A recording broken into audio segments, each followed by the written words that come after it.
Personal training in the gym versus online training. What are the differences and which one's better for you? That's exactly what we're going over in today's video. If you're new here, my name's Jesse. I've been a personal trainer since 2012. I started off training clients in a small privately owned studio on Long Island. I also worked at gyms like Equinox and eventually transitioned to training my own private clients all around New York City. And then in 2017, up until current day, I've been training people online through my Modern Man program. So I have experience training people both in person in the gym and online, and I can speak to the differences and the benefits and the negatives between both of them. Before we get into those differences, one thing I encourage you to do, no matter who you decide to hire and work with, is to really do your research on that person. Look into their experience, ask them questions about their typical clients that they work with. You wanna make sure that this person is really qualified to help you, because there's one thing that's absolutely certain to me, and that is someone who has experience training clients in the gym, that benefits their ability to coach people online. The unfortunate truth is that because of social media and Instagram, what we now have in the industry is a whole bunch of like 21, 22-year-old kids who don't actually have any experience training adults in person in the gym, but because they have great physiques themselves, they put in their Instagram bio that they're a trainer or a coach, and they're actually selling people programs and coaching despite not having any experience and sometimes not even being certified as an actual professional. So make sure you do your research. All right, so let's dive into the benefits of in-person training in the gym. In my opinion, probably the greatest benefit of having a trainer with you in the gym is basically consistent form checks on every exercise you're doing. If your trainer's really being aware and very hands-on with the training, every single exercise you do, he should be able to give you some feedback or technique corrections if needed. And because of this, the second benefit that I've noticed is that it's often safer training with a trainer there with you in person. This isn't always the case. I've had a number of people tell me that their trainer was actually pushing them too hard and they actually got injured doing what their trainer had told them, but I'd like to believe this is the minority. I think generally speaking, it's almost like having a lifeguard with you there training in the gym, overlooking your exercises, making sure that you're doing them properly. And going off of that, a third benefit is that you have a constant spotter as well. Now, you might not need a spotter for every single exercise you do, like lateral raises or curls or a machine, but there are some exercises that you could certainly benefit from having a spotter, and you could very realistically lift a little bit more weight, maybe a bench press, an incline press, a shoulder press, or a squat. And of course, the alternative to this, if you don't have an in-person trainer, you could just ask someone at the gym to spot you, which I've done many times. Another benefit I've noticed is having the appointment with the trainer in the calendar has value as well. There might be some days that you decide not to go to the gym because you're not really feeling it that day, but maybe you decide to go anyway because you know your trainer is expecting you and they're traveling to the gym as well. There's some level of accountability there to show up to the gym and meet your trainer. Now, here's a few downsides of in-person training that I would argue you do get from training online with the right trainer. So one negative is that in-person training, often there's no nutrition coaching involved. Of course, from time to time, maybe there is an in-person trainer who is helping with this, and that's great. But I would say that the vast majority of the time, in-person trainers are not actually helping with guidelines on what to actually do on the nutrition side that's gonna lead to results. I would also say that there's not really accountability away from the training sessions. I've seen this time and time again. You meet up with your trainer twice a week or 3 times a week, and the other 5 days in the week, you don't hear from them. And there's no check-in process. There's no accountability to really hold you to be consistent with your eating or with training away from your sessions with the trainer. And this is a huge deal. This matters a lot, right? If you're training in the gym for an hour with your trainer and you meet up with them twice a week, that's like 1% of your whole week that you're spending with the trainer. The other 99% of the week matters way more for seeing actual results. So because you have appointments to meet up with your trainer a couple times throughout the week, there's often no official check-in process to go over information and data you might be collecting, right? You might be keeping track of your macros or your daily steps count or your calories or,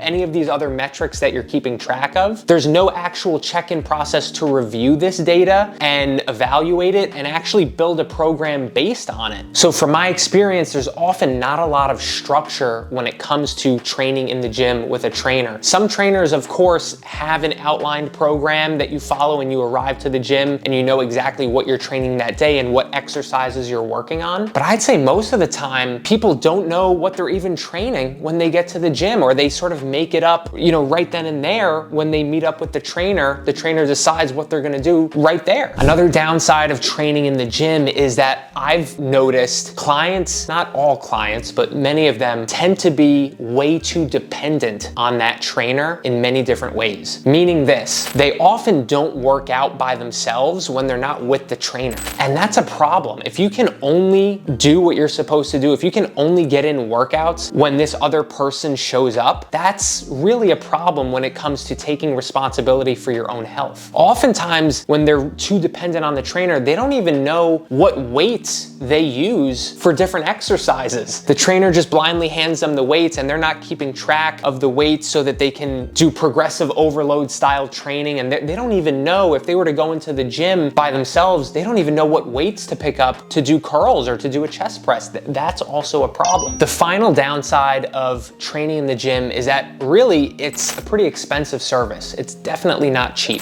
When I was doing in-person training in the gym, more so back in 2015, 2016, at the time, I was charging like $150 per session. And that was as a trainer who only had like 4 or 5 years of experience. And that's a pretty typical average rate for a session for most personal trainers who have any level of experience. Not everyone's going to be able to sustainably pay $1,200 to $1,500 a month just for 8 workouts with a trainer a month. So let's move on to online training and what you can expect from that and the pros and cons of it. For this one, I'm gonna start with the negatives. And the first one is that there's less form checks, and they're probably not quite as good form checks as having the trainer with you in the gym in real time. Now, I still do form checks with my clients, and I'll put up on the screen an example. Often I'll have clients send me a video of one of their sets, and I respond with screenshots of their form and giving feedback on it, and I'll often send a video back of me doing it the way that I want them to do it. So there is some level of form checking that I'm doing for my clients, and I also have a video demonstration for each exercise that's in their program with me explaining it and walking them through it so they do know exactly how to execute it. But of course, it's a little bit different than if I was in the gym with you in real time. Of course, there's also no spotter like there would be if there was a trainer in the gym with you. I would say that's a pretty small negative or downside to online training because, like I said, you could always ask someone right next to you if they could spot you, and 99% of people are gonna be very happy to do that. And you might actually end up making a friend in the gym if you ask someone to spot you. One major downside to online training is that not all trainers are created equal. And I think it's possibly more likely that you end up working with a trainer that you've never met or that you didn't do your research into, and it ends up being a hit or miss experience. If you're signing up with someone who you've never spoken to before, who has 1 million followers on Instagram, who has a really good physique, and that's why you're signing up for them, there's gonna be a pretty big likelihood that maybe it's not the best experience or you don't get the support that you expect. So I always recommend, when working with an online coach or looking to hire one, get on the phone with them, ask them questions, get to know them a little bit before paying them any money. Now, for the benefits of online training, one of them is certainly the nutrition coaching. This is usually not included with in-person training, and this is often a big part of the program when it comes to training online with a trainer,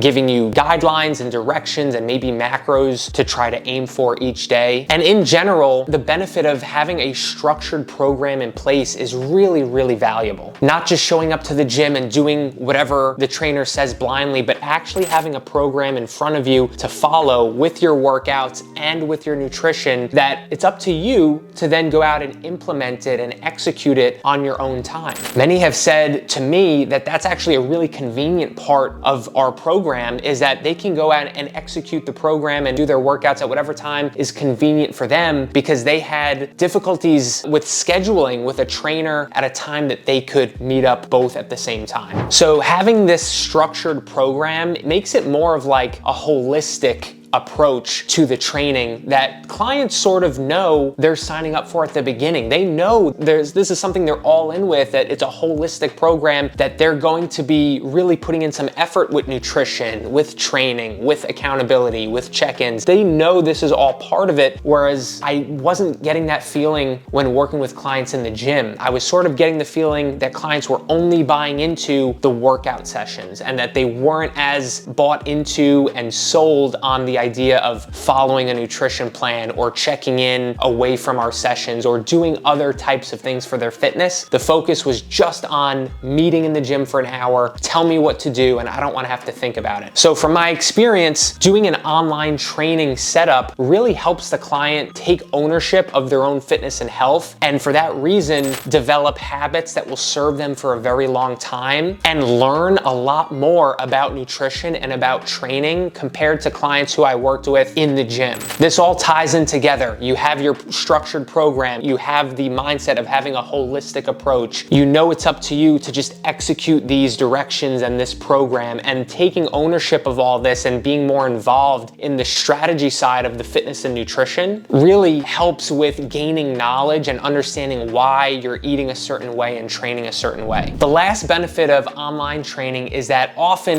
it's a lot more affordable than in-person training. So I said before, maybe for an average trainer, you're paying $1,200 a month for 2 sessions a week with your trainer. Online training with most coaches is gonna be a fraction of that. It's not gonna be $1,200 or $1,500 per month. So in my experience, that more affordability makes it a little bit more financially sustainable to work with an online trainer for a much longer period of time. I have clients who I've been working with for 7.5 years, for 5 years, for 4 years. Most of my clients at this point are longer term clients. That's not to say it's not an investment. It definitely is still an investment, and it's more than paying for a gym membership. It's just more affordable than in-person training. I really hope that this video was helpful to you. If you're looking into hiring an in-person trainer or an online coach, I hope it gave you some clarity on which might be better for you and which one you might thrive with. If you want to learn more, or if you have any other questions, feel free to leave a comment down below or check out my links down below in the description, which can offer more information. If it was helpful, consider subscribing, because I make videos like this every single week, including this one right up here, which I'll leave for you, and I'll see you on that video in just a few minutes.